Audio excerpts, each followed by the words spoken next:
अब दूसरी चीज ये है कि अब ये जो केस है, उम्मीद है कि जो नैब वाला इशू भी आ रहा है, जो 10 ईयर्स डिस्क्वालिफिकेशन है, इसके हवाले से भी सुप्रीम कोर्ट अगर फैसला करती है, और वो फैसला क्या करती है देखना है, वो इख्तियार है, वो इवन के 63A के हवाले से जो सुप्रीम कोर्ट का फैसला है उसको भी अंडू कर सकती है यही कोर्ट जो बैठी हुई है।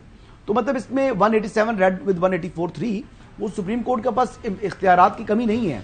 एक चीज तो ये, दूसरी जो सबसे अहम बात है, जो मेरे पास एक खबर भी है, इतलात भी है, एक बात तो ये है कि कुछ तोहफे आपको पता है आपको इस मुल्क में मौजूद हैं। एक 9 मई वाली जमात है, उस 9 मई वाली जमात ने जजेस की ट्रोलिंग शुरू कर दी है, जजेस की किरदार कुशी शुरू कर दी है, और इस हद तक किरदार कुशी कर दी, मैं बात कंप्लीट कर दूं, इस हद तक किरदार कुशी कर दी है कि आज किसी जज की, ऑनरेबल जज की, जो गैर जानिबदार है, इंसाफ के मुताबिक फैसले कर रहे हैं, मुल्क का चीफ जस्टिस है, उसके ऊपर आप हमलावर हो गए हैं और हमारे इदारे खामोश बैठे हुए हैं। जिससे चौधरी साहब कह रहे हैं ना, इदारों को बंद कर दें, मैं भी कहता हूं कि FIA को बंद कर दें, कि जो इस चीज को देख नहीं पा रहे, और अगर वो देख पा रहे हैं और जानबूझकर हाथ पर हाथ रखकर बैठे हुए हैं, तो ये तो बहुत ही अफसोसनाक बात है। एक गैर जानिबदार जज के ऊपर जिस तरीके से हमलावर लोग हो चुके हैं, इस बात की इजाजत नहीं होनी चाहिए। और अगली बात, वही 9 मई वाली जमात ने मंसूबा बना लिया है कि अपने ट्रोल्स को ईंधन देने के लिए जो मौजूदा चीफ जस्टिस काजी फाइजा हैं, उनके खिलाफ एक बोगस डमी किस्म का रेफरेंस दायर कर दें। शुक्र है आप सोशल मीडिया को सीरियस लेना शुरू हो गए। एक बोगस और एक से ज्यादा प्रोग्राम के अंदर आपने ये फरमाया था कि सोशल मीडिया को बिल्कुल सीरियस नहीं लेना चाहिए, इससे कोई फर्क नहीं पड़ता। मतलब इससे क्या फर्क पड़ता है कि 8-10 लोग, 8-10 किसी ने कोई काम किया है, पूरी 500 बंदे की टीम बैठाई हुई है। जो बंदा कानून और आइन के साथ है और मुल्क के अंदर आइन और कानून की हुक्मरानी कर रहा है, मेरे ख्याल में उसको इस तरह के जो प्रेस कॉन्फ्रेंस से इस तरह की चीजों से फर्क नहीं पड़ता। मिलनी चाहिए फिर आप कहने नहीं, मैं ये नहीं कह रहा हूं, I am just not saying, जो लोडे ना पाड़े, पता नहीं कैसे कहां से वो आ गए। वो मंसूर अली खान साहब ठीक बात करते हैं, किस किस्म के लोग आ गए, किस किस्म की कौम आ गई है, बॉट्स इसमें कितने लोग बना नहीं। वैसे आपकी बात बिल्कुल सही होना चाहिए, इसके ऊपर जो भी लोग गलत काम करें। Back to the original story. अच्छा राजा साहब, ये 2010 के अंदर 18वीं तरमीम होती है, और 2010 के अंदर 18वीं तरमीम में पाकिस्तान मुस्लिम लीग नून और पाकिस्तान पीपल्स पार्टी शामिल थे।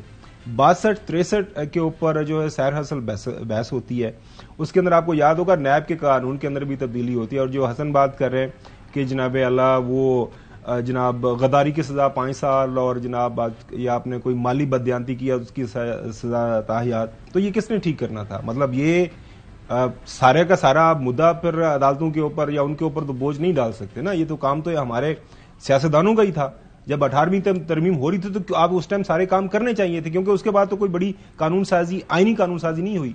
You are absolutely correct, and I clearly recall कि ये जब भी 2 कवानीन की बात हुई, एक 18th अमेंडमेंट की और नैब को, जिसको काला कानून, ड्रैकोनियन लॉ, जिसमें चेयरमैन नैब की अनब्रिडल्ड पावर्स हैं, उसका जिक्र होता रहा। तो 18th अमेंडमेंट में ये पाकिस्तान पीपल्स पार्टी को क्रेडिट जाता है कि उन्होंने कोशिश की थी और ये फ्लोट भी किया था कि आर्टिकल 62(1)(f) को हम आइन से या तो निकाल देते हैं, क्योंकि ये जनरल ज़ियाउल हक की वो है कि उसकी वजह से ये आया था।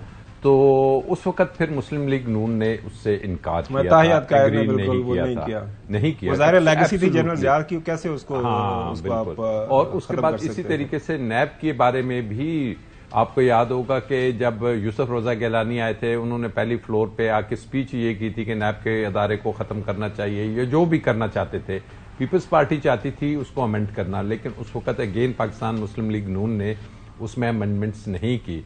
तो अब भी सुप्रीम कोर्ट के अंदर जो ये केस चल रहा है, मैं समझता हूं, मेरी जाती राय ये है कि ये बेसिकली पार्लियामेंट का काम है कि वो आइन में भी अमेंडमेंट करे।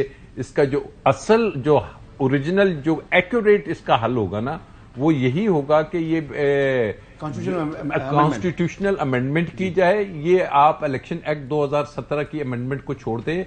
ये तो एक तरीकेकार निकाला जा रहा है कि अब चूंकि हमने 5 साल की मुद्दत भी करनी है और 2/3 मेजोरिटी भी नहीं है, सो लेट्स समहाउ कि जी ये इस रास्ते के जरिए से उसको हम एक दोबारा से ये इंप्लीमेंट होगा सुप्रीम कोर्ट की जजमेंट के जरिए जी।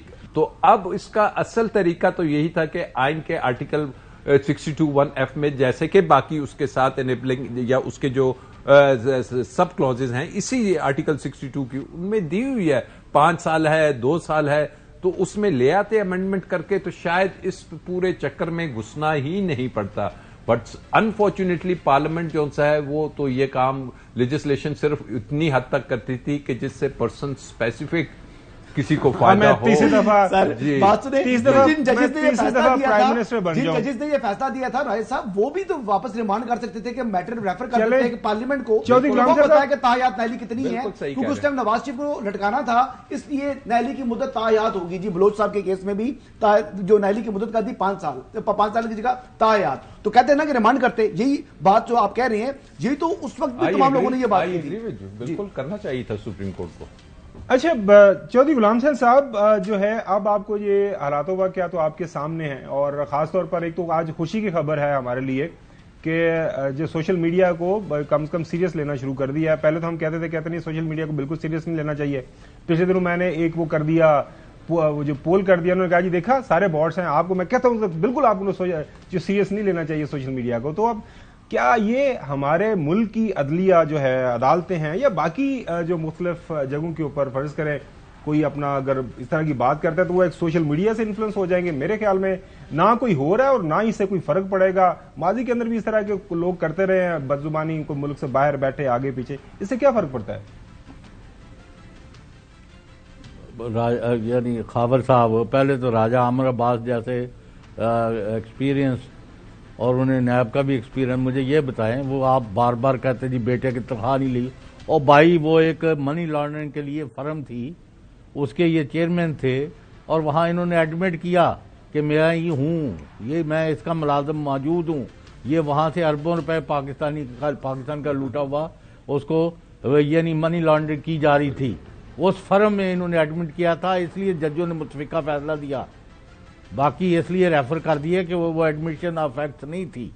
तो लिहाजा ये जब फवाद चौधरी जो अभी जेल में है, उन्होंने इसका सारी तफसीलात दी थी कि ये वाकया इस तरह नहीं है कि बेटे से तनख्वाह नहीं ली तो उस पर कर दिया। ये यानी आमर अब्बास साहब, आप भी दोबारा उसको विजिट करें और फिर हमें बताएं।